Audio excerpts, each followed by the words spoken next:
निवडणूक ही थांबत नसते. त्यामुळे आपल्याला आपलं दुःख बाजूला ठेवून निवडणुकीच्या प्रचाराकरता आपल्याला बाहेर पडावं लागलं. राज्य सरकारनं 3 दिवसाचा दुखवटा जाहीर केला. माननीय मुख्यमंत्र्यांनी आपला एक सहकारी अचानक देवाघरी गेल्यामुळं आणि त्याचं दुःख असल्यामुळं कुठेही प्रचाराला न जाण्याची भूमिका घेतली. परंतु या निवडणुकीतल्या विरोधात असलेले उमेदवार सचिन जाधव महाराष्ट्र सगळा दुःखात असताना, घराघरात दुःखाचा डोकर असताना, आपल्या माय माऊली रडत असताना, दुखवटा असताना सुद्धा फटाक्या वाजवून, हलग्या वाजवून आणि स्वतःला खांद्यावर मिरवून घेत निवडणुका काढल्या. अशा पद्धतीचा निष्ठुर हृदयाचा माणूस या निवडणुकीचा उमेदवार आपल्या गावामध्ये आज निवडणुकीच्या प्रचाराकरता जड अंतकरणाने स्वतः या निवडणुकीला उभा आहे. माझे अनेक सहकारी या निवडणुकीला उभे आहेत. सोलापूर जिल्ह्याचा राष्ट्रवादीचा जिल्हाध्यक्ष आहे. अजितदादांच्या घड्याळाच्या चिन्हावर आणि अजितदादाच्या घड्याळाला साथ देणारा धनुष्यबाण असेल, त्या घड्याळाला साथ देणारा तुतारी असेल, एका विचारानं आम्ही सगळीकडे या निवडणुकीला सामोरं जातो. ही घटना घडल्यानंतर सगळ्या राज्यावर शोककळा पसरली आणि अशा या शोकमय वातावरणात, या दुःखाच्या वातावरणात ही निवडणूक होते. शेवटी या निवडणुकीच्या माध्यमातून लोकशाही मार्गाने समाजाकरता चांगले काम करणारा व्यक्ती कोण आहे, समाजाकरता वेळ देणारा व्यक्ती कोण आहे, त्या समाजाच्या प्रश्नांची जाण असणारा नेता कोण आहे, त्या समाजातले प्रश्न सोडवण्याच्या करण्याची धमक कुणाच्या हातात आहे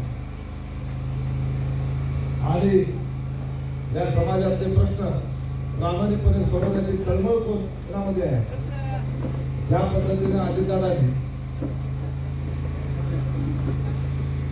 आयुष्यभर या शेतकऱ्यांच्या करता, कष्टकऱ्यांकरता, दिनदलितांकरता वाहून घेतलं होतं. पहाटेच्या 4 वाजल्यापासून ते रात्रीच्या 11 वाजेपर्यंत सातत्याने लोकांच्या करता काम करणारा हा नेता आमच्यातून गेल्यानंतर त्या नेत्याचं राहिलेलं स्वप्न पूर्ण करण्याची धमक कुणाच्याच आहे. त्या शेतकऱ्यांच्या करता, कष्टकऱ्यांकरता दादाने जे स्वप्न पाहिलेलं होतं ते स्वप्न पूर्ण करण्याच्या करता भविष्य काळामध्ये कोण घडणार नाही याची निवड या लोकशाही मार्गाने होणाऱ्या निवडणुकीच्या माध्यमातून होणार. म्हणून ही निवडणूक आहे ती अजितदादाला श्रद्धांजली अर्पण करण्याची निवडणूक आहे. अजितदादा जरी जेव्हा घरी गेले असले तरी सुद्धा त्यांचं घड्याळ जे आहे त्यांच्या माघारी सुद्धा त्या अजितदादाचा विचार जिवंत ठेवण्याच्या करता ते निवडणूक आहे. आता आमच्या शेतकरी संघटनेच्या नेत्यांनी सांगितलं की समर्थ उमेदवार किती उत्सुक आहे. एखाद्या शेतकऱ्यांनी पोळीच्या लग्नाच्या करता ऍडव्हान्स मागितला तर तो ऍडव्हान्स दिल्यानंतर ज्या शेतकऱ्याला त्याच्या शेतात त्या ठिकाणी कारखान्यात ऊस लागणार आहे, बिल निघायच्या अगोदर एखाद्याला जर ऍडव्हान्स द्यायची वेळ आली तर 1000 रुपयाप्रमाणे ऍडव्हान्स दिला जातो आणि त्या दिलेल्या ऍडव्हान्सचे पैसे त्याला व्याज लावून कट केले जातात.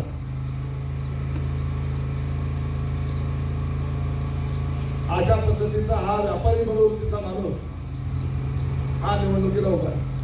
तुमच्या गावामध्ये आता या प्रचाराच्या बैठकी करता आपले सहकारी दाजी मिसाळ असतील, दीपक पुजारी, सीतारामजी मासाळ, विष्णू मासाळ,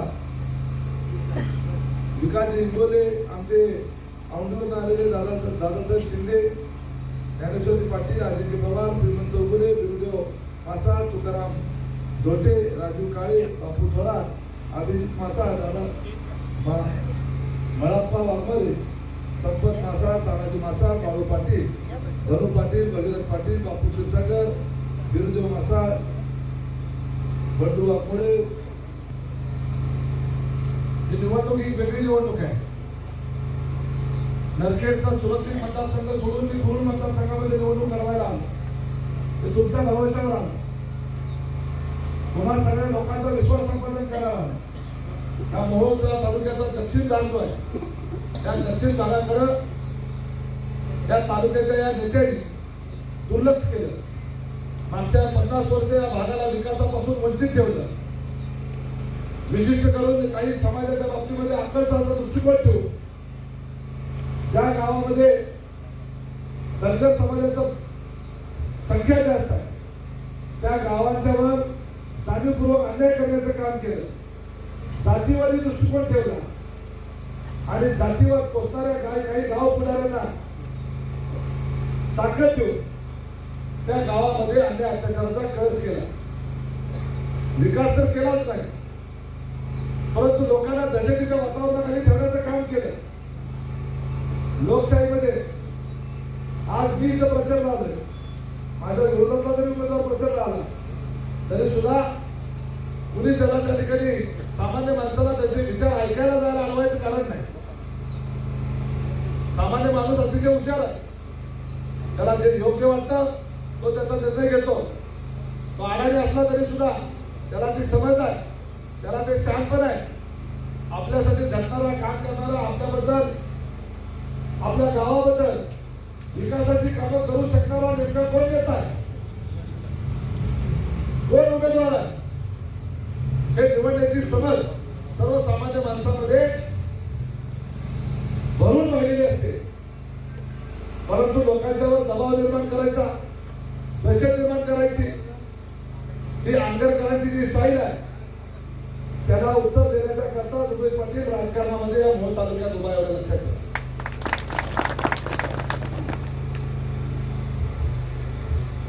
उमेश पाटलाला नव्हे तर उमेश पाटलाच्या विचाराला साथ देणाऱ्या माणसाच्या केसाला सुद्धा धक्का लागू दिला जाणार नाही हा शब्द आहे उमेश पाटलाचा. एवढं लक्षात ठेवा. कोण किती मस्तीखोर असला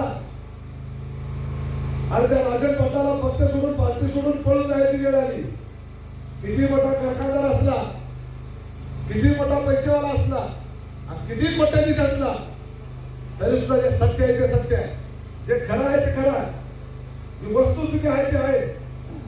मी उपस्थित केलेल्या प्रश्नाला उत्तर द्या, माझ्यावर टीका जरूर करा, परंतु मी जे प्रश्न उपस्थित केले त्या प्रश्नांची उत्तर द्या.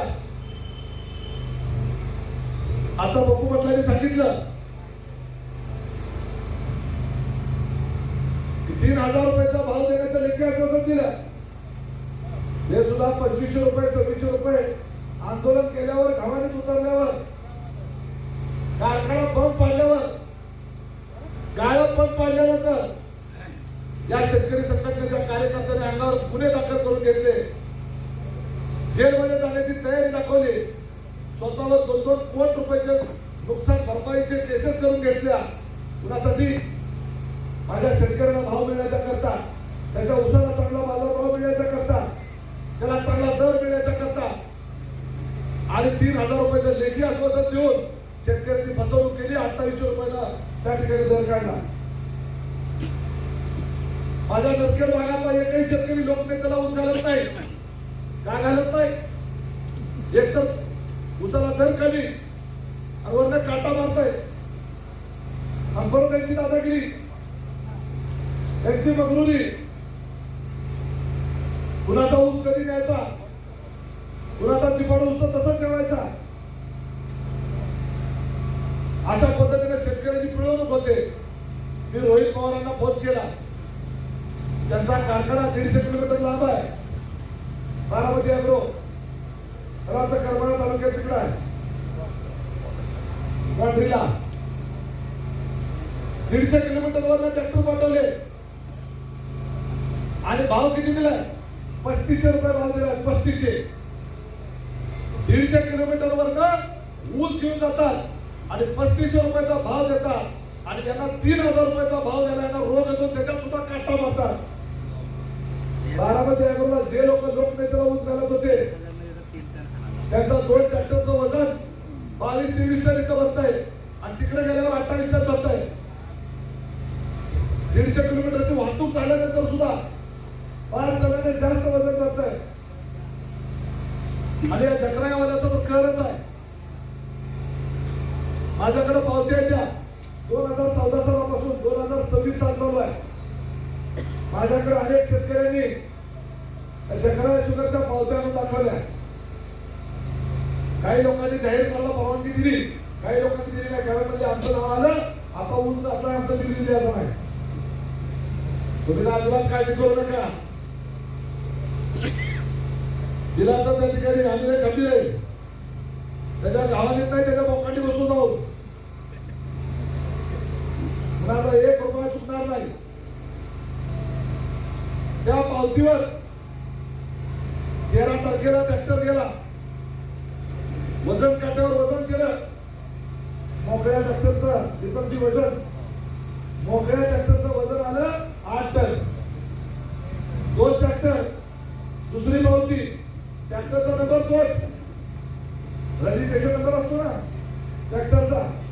15 तारखेला 2 ट्रॅक्टर, त्या ट्रॅक्टरचं वजन आलं 12 टन. मोकळ्या ट्रॅक्टरचं 2 दिवसापूर्वीचा ट्रॅक्टर टायराला काही लोखंड होतं का?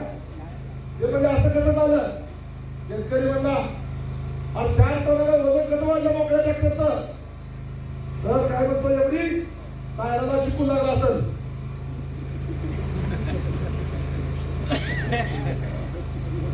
टायराला चिकू लागल्यावर 4 टनाला वजन वाढतंय काय?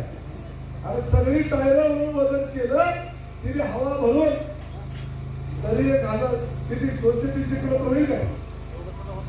एका टायराचं वजन 100 किलो धरलं. 4 टायर 8 टायर धरलं, 8 टायराची, बरोबर आहे का? आणि पुढली ट्रॅक्टरची 4 12, सगळ्या टायराचं वजन केलं नटामटा सकट, तरी 1 टन सुद्धा व्हायचं नाही. 4 टनाने काटा मारताय. ही चक्राया शुगरवाला उमेदवार झालाय. एका खेपाला 4 टन. तुम्ही शेतकरी आहे, एका एकरात 4 खेपा होत्या. एका एकरामध्ये 4 खेपा होतात. 4 खेपाचं किती टन झालं? 16 टन. 16 टन गुणिले 3000 रुपये, पैसे किती झालं? 48,000. 50,000 रुपयाचा काटा एका एकरात आणताय. एका एकराची कमाई आहे का? लगा ते ऊस लावायला बियाणं आणावं लागतंय, त्या बियाण्याला पैसे लागतात, लावायला मजुरी लागते, ती त्या ठिकाणी पहिल्याचा रान तयार करायला पैसे लागतात, ते शेणखत घालायसाठी गाई म्हशी पाळावं लागतात, त्याचं शेण काढावं लागतंय, ती सांभाळावं लागतंय, वर्षभर धुवावं लागतंय आणि गाड्याला सांगून तिथं सरीमध्ये टाकावं लागतंय, मग पाणी सोडावं लागतंय. रात्री अपरात्री त्या ठिकाणी लाईट येईल तेव्हा मोठी चालू करायला जायचं.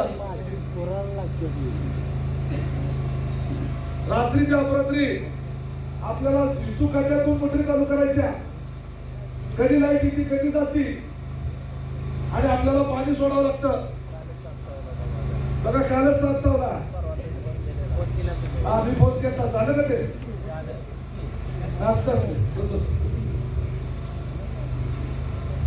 आणि त्या उसाला सांभाळायसाठी वर्षभर त्या उसाला जपायचं, मजुरी द्यायची, खताला पैसे द्यायचे, त्याच्यासाठी सोसायटीचं कर्ज काढायचं, बँकेचं कर्ज काढायचं, त्याची व्याज भरायची, वर्षभर ऊस सांभाळायचा. आणि ऊस त्या ठिकाणी तयार झाल्यावर त्या कारखानदाराला ऊस घालण्याच्या करता टोळ्या बनवायच्या. ती टोळी शेजारच्या रानात आली की त्याला एअरपोर्ट मारायचं, आमच्याकडे कधी येतो, आमच्याकडे कधी येतो. त्याला 1000-2000 रुपये द्यायचं, त्यांच्या खाया प्यायची व्यवस्था करायची, खायची बी प्यायची बी. मग ती ऊस तोडा येणार आणि कस्टम करून ट्रॅक्टर मध्ये त्या ठिकाणी भरायचा आणि उद्या लावत लावत रानात ह्याकडे खात ती बाहेर काढायची टाईली ट्रॅक्टर. ट्रॅक्टर कधी वर उचलत आहे, खाली खाली येत आहे, कधी पलटी होत आहे. सगळं अख्खं घरदार ते ट्रॅक्टर टाकलायला ट्रॅक्टरनं बाहेर काढायचा. एवढं उपव्याप करून ऊस कस्टम कारखान्यावर पोचवायचा. वर्षभर शेतकऱ्यांनी कष्ट करून ऊस जगवायचा, वाढवायचा, हाडाची काढं करायचं, घाम काढून त्या ठिकाणी कष्ट करून शेती करायची. त्याच्यात जर अतिवृष्टी आली, दुष्काळ पडला तर मग मेलाच. आणि अशा तो ऊस घालायचा आणि आम्ही आयतं कष्ट करून तयार केलेला ऊसाला एकराला 50,000 रुपयाचा काटा या कारखानदारांनी मारायचा. याच्यासाठी शेतकरी कष्ट करतो का? 5 एकराचा शेतकरी असेल तर 2.5 लाख रुपये. मला सांगा, एकरामध्ये 50,000 उत्पन्न शेतकऱ्याला खर्च जाऊन मिळतं का? हा कारखानदार तुमच्या कष्टावर काटा मारून त्या ठिकाणी 50,000 रुपये एकराला पैसे कमवतोय. आणि हा निवडणुकीला कुठल्या बोलणार त्या ठिकाणी मत मागायला.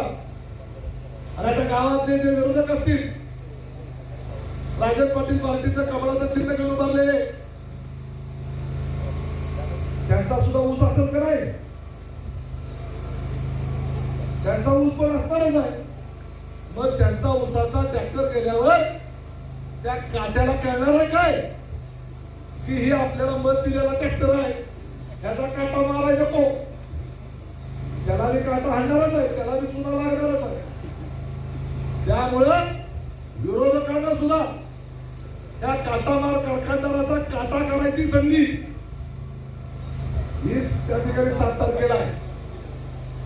काही जणांच्या अडचणी आहेत त्यामुळे गिराकांच्या बरोबर, परंतु 7 तारखेला या काटामार कारखानदाराचा काटा तेवढा काढल्याशिवाय राहू नका.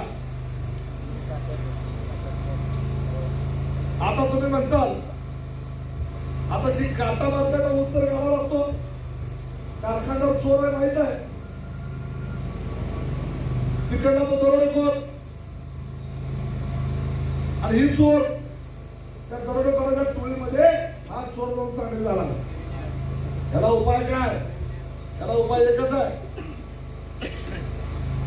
याला उपाय म्हणजे त्या कारखान्याच्या गेटच्या बाहेर कारखान्याला जाणारा जो रस्ता आहे, त्या रस्त्यावर तुमच्या उमेश दादाचा जनता काटा सुरू करणार. जनता काटा. माझ्या शेतकऱ्यांनी पहिल्यांदा ट्रॅक्टर उमेश दादाच्या जनता काट्यावर आणायचा. सरकार मान्य असेल तो सरकार मान्य जनता काटा, त्या जनता काट्यावर वजन करायचं, पावती घ्यायची. तिथं जी वजन असेल त्याच्यामध्ये किलोभर सुद्धा जर फरक आला, ती फक्त पावती मला दाखवायची. थेट मला येऊन दाखवायची. ऊस नाही घालायचा तोपर्यंत पावती फक्त मला दाखवा. हा कारखानदार एवढी असू नका, चेअरमन असू नका, मालक असू नका, पट्ट्याधीश असो, ह्याच्यावर फौजदारी गुन्हा दाखल करून त्याला कोंबडा करून पोलीस स्टेशनला बसवल्याशिवाय उमेश पाटील राहणार नाही. याला उमेश पाटील म्हणतात. कितीही जागीरदार असू द्या, कितीही मोठा असू द्या, त्याला गुडघ्यावर आणण्याची ताकद आहे याच्यामध्ये. मला कुणाचा बाप मॅनेज करू शकत नाही. कितीही जागीरदार असू द्या, शेतकऱ्याला लुबाडाला त्या ठिकाणी तुम्ही कारखाने टाकले का? आज आम्ही शेतकरी तुमच्या कारखान्यामध्ये ऊस घालतो म्हणून तुमचे बंगले उभे राहतात, म्हणून तुमच्या गाड्या तुमच्या टिंब खाली येतात.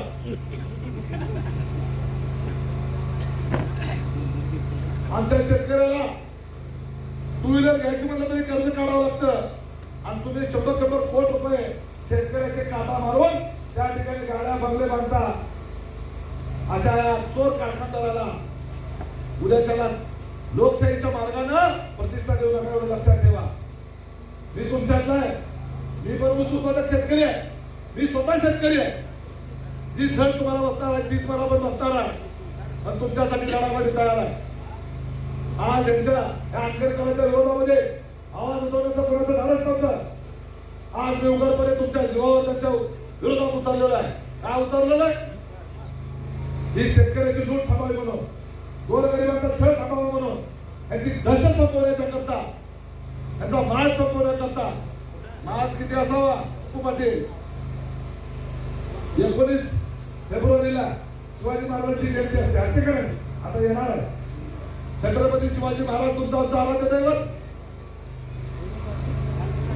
छत्रपती शिवाजी महाराजांच्या जयंती दिवशी नेमकं त्या दिवशी बाबुरावांचं निधन झालं. आणि माझा भाऊ ज्या दिवशी गेला त्या दिवशी तुम्हाला शिवाजी महाराजांची जयंती साजरी करता येणार नाही असा फतवा काढला. आणि त्या दिवसापासून अंधेरमध्ये छत्रपती शिवाजी महाराजांची जयंती साजरी करून दिली जात नाही.